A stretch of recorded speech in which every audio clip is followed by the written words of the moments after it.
Ya sobre el final del día, ¿no? Just at the end of the day, a long day, un día largo. Y me imagino que todos deseando ir a tomar un drinky, a celebrar lo que hemos producido hoy. Bueno, esas cosas que tiene Sahik ya hace unos cuantos años, la oportunidad de invitar a personajes que con su actividad, con su accionar, han marcado una huella profunda en la industria. Y una cosa que nos gusta en estas oportunidades es conocer de primera mano cómo hicieron para marcar esa huella, pero sobre todo al final también saber un poco quién está detrás de todo esto. ¿Quién es esa? Sabemos que atrás de todo hay un ser humano, un hombre que seguramente ha tenido muchos sueños, y que lo sigue teniendo, ¿no? Aquel ingeniero electricista con un máster en administración, encargado de finanzas de un conocido grupo de hoteles en la región, el grupo Posadas, que finalmente se quedó a cargo del grupo y, como si fuera poco, produjo la operación de salida del grupo cuando el grupo fue vendido, ¿no? Pero bueno, para muchos ese es como un final, pero hay finales que son el comienzo de largos caminos. Luis, ¿cómo fue que comenzó esta historia de City Express? Algunos dicen, y justo la casualidad, se le dio el momento. Se presentaron las cosas como si fuera tan fácil, ¿no? Bueno, primeramente, gracias por la invitación. Yo sé que es la última sesión, veo a pocas caras, pero no así deja de ser interesante y agradezco mucho la invitación. No, City Express es la creación de un grupo de desempleados, unemployed, que estábamos por ahí del 99 en muchas pláticas. Por aquí está Carlos Adams, él era uno de esos desempleados que me acompañó en este viaje. Y fue relativamente fácil la evolución. Yo empecé a recibir algunas invitaciones para otros grupos de trabajo, unos grupos grandes, pero yo no quería ya trabajar para grupos institucionales. Entonces decidimos hacer este plan basado en el Acuerdo de Libre Comercio que tenía México y Estados Unidos y Canadá. Curiosamente hoy está en jeopardy, está en problemas el trade internacional, pero bueno, esa era la premisa de crecimiento. México, el NAFTA tenía 8 años, México estaba en pleno crecimiento y aprovechando este tratado, y lo que no tenía México era una cadena. Había muchos hoteles independientes, 70% de los cuartos que había en el país eran hoteles independientes y 30 eran hoteles que pertenecían a cadenas nacionales y extranjeras, principalmente en destinos de placer. Y yo te diría que 3 capitales, México, Guadalajara, Monterrey, Cancún y Cabos. Guadalajara en última instancia, Cabos naciendo. Vallarta era más importante que Cabos en ese momento.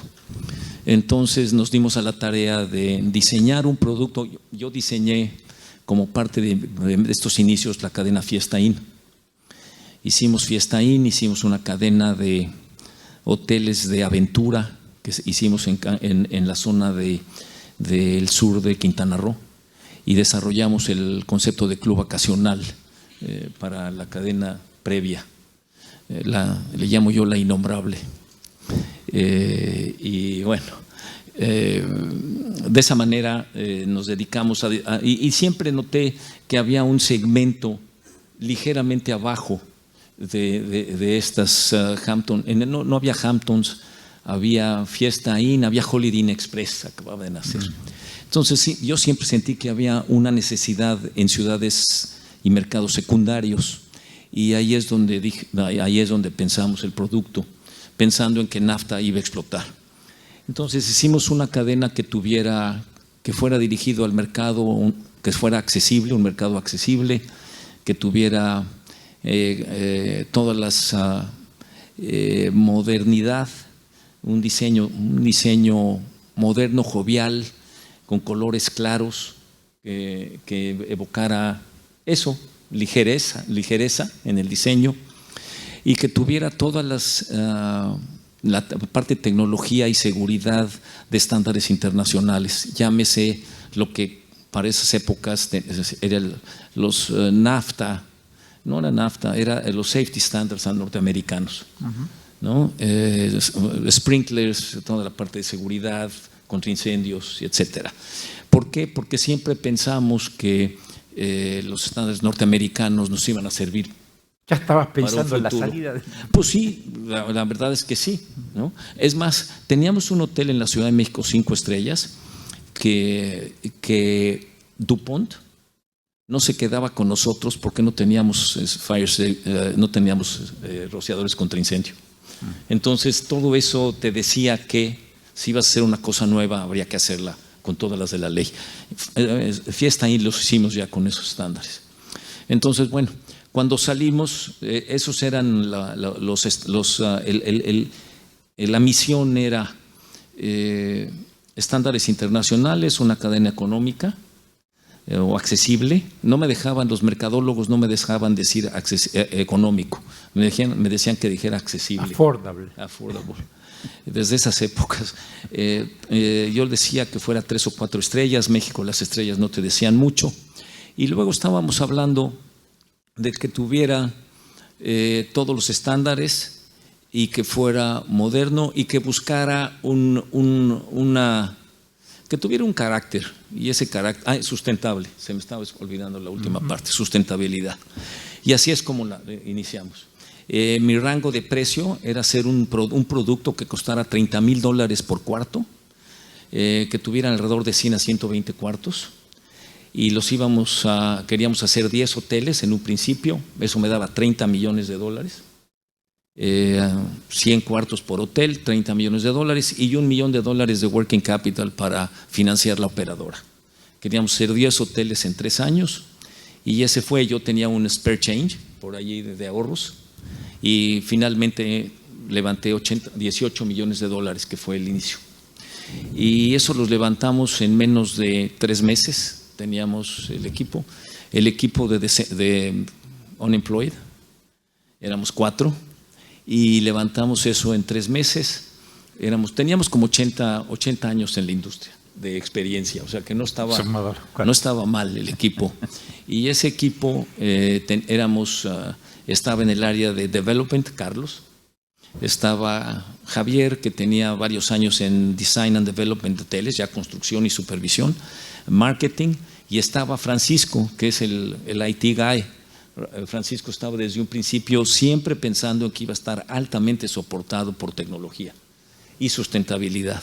Entonces así nos lanzamos a la tarea. A esos primeros 10 hoteles. Para esos 10 hoteles. Pero inmediatamente empezamos a comprar terrenos. Teníamos las plazas ya más o menos identificadas, lo que yo le llamaba el NAFTA Highway, que era México-Laredo, Texas. Era la carretera 35, se convierte en Estados Unidos. Era la carretera 57, México-Juárez, que es El Paso, Texas del otro lado, la frontera, y el Golfo, que era el Oil Corridor, le llamamos el corredor de petróleo.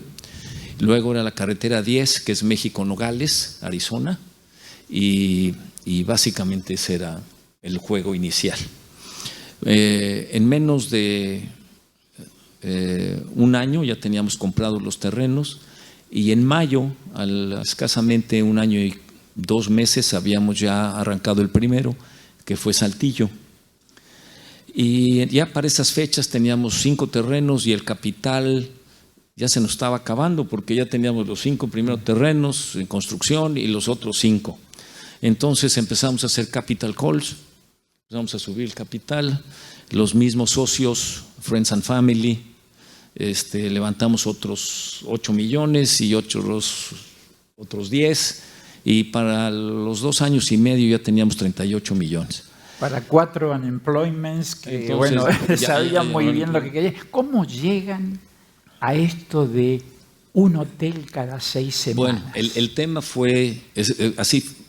Empezamos a desarrollar el software. Al mismo tiempo teníamos que desarrollar una cultura, una empresa que pudiera soportar el crecimiento.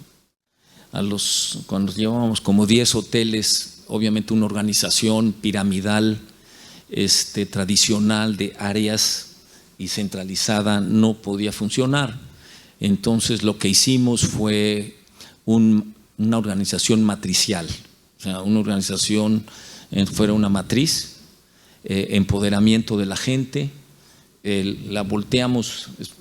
Eso fue una especie de alquimia. Lo que hicimos fue voltear la organización, o sea, el CEO estaba hasta abajo y no había CEO, todos hacíamos todo, pero la organización estaba al revés, o sea, lo más importante era el huésped, las amas de llaves y de ahí para abajo. Y de esta manera teníamos toda la organización estaba organizada por processes, ¿no? Entonces, los bosses no hacían más que ayudar, eran facilitadores, eran coaches, no eran directores ni jefes. Entonces, los más importantes era el middle management y hasta la fecha. Esta es una compañía en donde el middle management toma todas las decisiones y los demás somos los que facilitamos las decisiones. Entonces, de esta manera, era una organización muy plana. No hay más de 3 niveles en la organización. Donde toman las decisiones son el middle management y los demás somos coaches y están empoderadas toda la gente. Es un empowerment muy fuerte. Y de esa manera pudimos acelerar las decisiones de tal suerte que durante 19 años produjimos un hotel cada 6 a 7 semanas. Sí, una cosa increíble, maravillosa y además con el resultado que tuvo, de la manera que implosionó, sí. Hasta que nos llegó la crisis, hasta que llegó la pandemia. Llega el marzo de 2020. Sí, hasta que llegó la pandemia y ahí tuvimos que pararle. Ahora, nos agarra la pandemia, nos avisó la pandemia porque hubo un cambio de gobierno en el 2018, en donde vimos, no nos gustaba ya ese nuevo partido político que llega al gobierno. En el 2018 lo vemos venir. Entonces empezamos a reducir la velocidad de construcción, aunque teníamos todavía un inventario en proceso importante. Pero redujimos eso y eso nos permitió de alguna forma que cuando llega la pandemia en el 19 no nos agarra tan invertidos. Pero con todo y todo estábamos apalancados y con un crecimiento, todavía con algunas propiedades en construcción. Pero bueno, eso lo paramos y en México no hubo ninguna ayuda de gobierno durante la pandemia que nos financiara nóminas o que nos diera líneas de crédito de working capital a tasas bajas. Entonces lo que terminamos haciendo fue cerrando propiedades o bajando las propiedades a una operación mínima y buscando, nunca dejamos de pagar intereses y principal. Teníamos unas líneas de crédito de corto plazo y teníamos cash. Entonces de esa manera llegamos a tener 90 hoteles en operación mínima. Nosotros teníamos un promedio, para cada 100 cuartos teníamos 22 personas. Entonces de 22 personas las bajamos casi a 6, 7 para mantenerlas en operación mínima y teníamos 60 hoteles abiertos y los otros 90 en esa manera. Y de esa forma bajamos el punto de equilibrio de toda la compañía a 21%. O sea, con 21% teníamos un punto, un break-even point en todos los 160 hoteles, los 150 hoteles. 21%. 21%. Y de esa manera navegamos y teníamos equipos de trabajo de tal suerte que si agarrábamos un grupo en un hotel que estaba en esta operación mínima, le mandábamos personal de una plaza cercana, lo abríamos, generábamos el ingreso y cuando se iba el grupo lo volvíamos a bajar y regresábamos al otro equipo a donde hubiera negocio. Entonces así estuvimos un tiempo. Para julio, la pandemia entró como por ahí de marzo a abril. Sí, marzo. Para julio estábamos en punto de equilibrio y ahí empezamos a subir paulatinamente. Entonces la cosa era sobrevivir, ya lo demás es historia. ¿no? Sobrevivimos, llegamos a niveles de por ahí por el 21, y empezamos a flotar mejor, y ya 21, 22 nos recuperamos, 23 llegamos a la misma EBITDA que teníamos en años anteriores. Y ahí llega un paso después. Pero ya el 21, 20, nosotros sabíamos que íbamos a terminar apalancados. Entonces lo que yo empecé a hacer es vender activos, a vender una serie de cosas, y en ese momento contratamos a Morgan Stanley para ver qué podíamos hacer para levantar capital, borrar la deuda lo más rápido posible y buscar una salida para no tener que trabajar con el banco muchos años, porque las tasas de interés estaban altas, en fin. Entonces, en ese momento, la idea siempre fue, es más, desde antes de la pandemia, yo fui a visitar, y es algo que a lo mejor mis amigos de Marriott no saben, pero yo salí a visitar a varias grandes cadenas y me entrevisté de forma privada con diferentes chairmans y CEOs de diferentes cadenas que han estado rondando en este foro. Pero con Marriott no fuimos.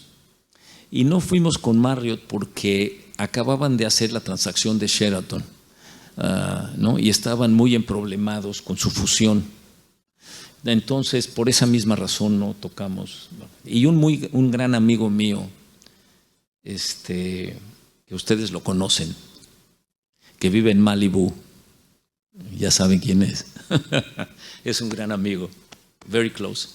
Entonces, cuando viene el regreso ya de la transacción, del cierre, del 21-22, ya estábamos flotando, pero yo quería quitarme la deuda lo más rápido posible para ver qué hacía con lo que me quedaba. En ese momento le hablé y le dije, ahora sí, Mike, estamos listos para hacer algo. No matter what, pero yo quiero quitarme deuda. Y entonces había una situación estratégica de qué hacer con la marca, qué hacer con los activos y el software y lo demás. Y yo creo que lo que era muy importante, interesante, era también, se consideraba, el podernos ligar con una compañía internacional, que ya lo habíamos pensado, para darle a City Express y a nuestros hoteles una salida y un reforzamiento a no ser una cadena nacional, sino buscar una consolidación de la marca con una compañía internacional y darle ese plus a nuestras propiedades. Y entonces en este camino se tuvo la oportunidad con Marriott y obviamente era una gran oportunidad para nosotros y se logró la transacción. Entonces de ahí viene esta doble situación, lograr el ligarnos con una compañía internacional de la calidad y del atractivo de Marriott, lo cual nos dio mucha satisfacción, y por el otro lado tener el cash suficiente, reducir pasivos y rehacer una estrategia que lo que somos ahorita en Norte 19.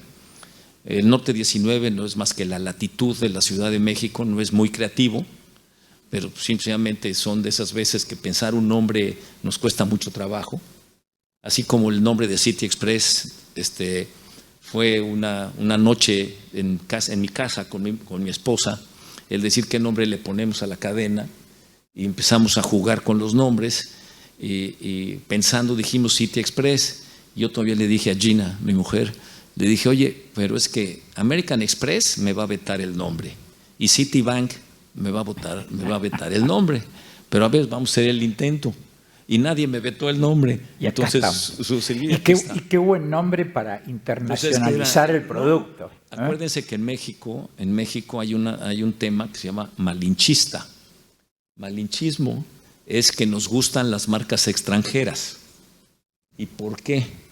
La Malinche es una mujer mexicana de origen nativo que vivía en el Golfo y sabía hablar maya y náhuatl.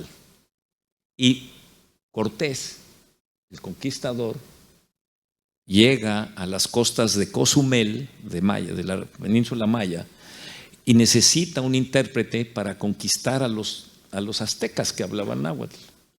Y entonces pide ayuda y entonces consigue a una mujer que hablaba las dos lenguas, y se llamaba la Malinche. Ah, mira, de ahí. Entonces de ahí viene que una mujer malinchista era la que nos vendió, entre comillas, ¿no? Entonces el malinchismo, el mexicano le gustan las marcas extranjeras. Entonces caía muy bien porque es una marca que todo el mundo pensaba que era extranjera. Ahora, Luis, de ese sueño tan estructurado, tan bien pensado, ¿no? Cuando se dio la salida de estos 4 amigos Unemployment, ¿no? Y que llegaron y pensaron todo esto, también pensado en tema de costo de inversión, costo de operación, a qué tarifa llegar, a qué mercados atender, a esta cuestión de esta transacción con Marriott y con todo lo que esto se vislumbra. ¿Cómo te sientes desde haber pensado eso y el punto en que está hoy y el desafío de un producto que ya de alguna manera está en manos de, si no la más grande, uno de los más grandes grupos hoteleros del mundo, ¿no? Mira, en City dentro de ese sentido empresarial y ese sentido somos, o sea, así como te explico esto de la parte que las decisiones se toman en los mandos medios y las decisiones van muy rápido y se toman decisiones, hay una gran cantidad, es una empresa que es un data-driven company, o sea, hay una gran cantidad de información, todo se analiza, todo se evalúa y todo se lleva muy formal. Todas estas decisiones se hacen siempre pensando en calidad, control, costo, retornos, etcétera, etcétera. Y no se nos hace, o sea, ahorita lo vemos y no se nos hace raro que estemos donde estemos, pero sí hay un sentimiento de tranquilidad y de orgullo de que estemos sentados en esta mesa. Yo hoy en la mañana platicaba con Carlos, el ver la marca que esté ahí arriba, ve con quién está. ¿No? ¿Es verdad? Entonces, es verdad, acá. Ahí está, ahora es marca de ellos, pero ve con quién está. Entonces, el ver esa marca allá arriba, pues sí, nos da una cierta alegría y cierto orgullo de que estemos en este foro y de que esté la marca ahí sentada, ¿no? Pero qué bueno. Entonces, qué bueno que... la verdad es que nos da mucho gusto. Mira, ahí está ¿qué estamos haciendo ahí? ¿En dónde es eso? Where's that? ¿En dónde es? Mexico City. In our office. Ok.